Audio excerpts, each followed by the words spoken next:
حضرت عبداللہ ابن جعفر رضی اللہ تعالی عنہما کی صاحبزادی بہت ہی زیادہ خوبصورت تھی.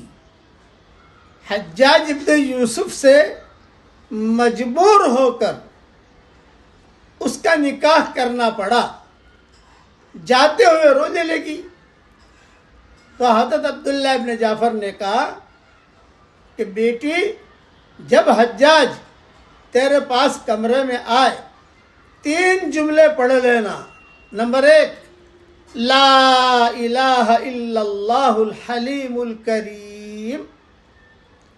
نمبر 2، سبحان اللہ رب العرش العظیم. نمبر 3، الحمد للہ رب العالمین. اس بیٹی نے یہی 3 جملے پڑھے. حجاج قریب تک نہ آ سکا.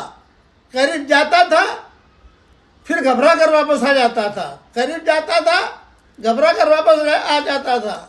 مجبور ہو کر انہیں نکاح کرنا پڑا تھا.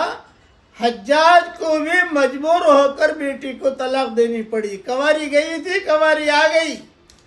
پھر اس بیٹی کا نکاح بہت اونچے خاندان میں ہوا جس کے بڑے قصے ہیں. اس کے پیٹ سے بڑے بڑے فقہاء اور علماء پیدا ہوئے.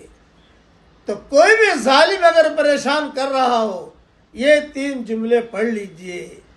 عبداللہ ابن جعفر کہتے تھے مجھے حضور صلی اللہ علیہ وسلم نے 3 جملے سکھائے ہیں. ظالم کے ظلم سے بچنے کا زبردست نسخہ ہے. یہ مضمون حیات الصحابہ جلد 3 میں ہے اور کنز العمال میں ہے اور ابن عساکر میں ہے.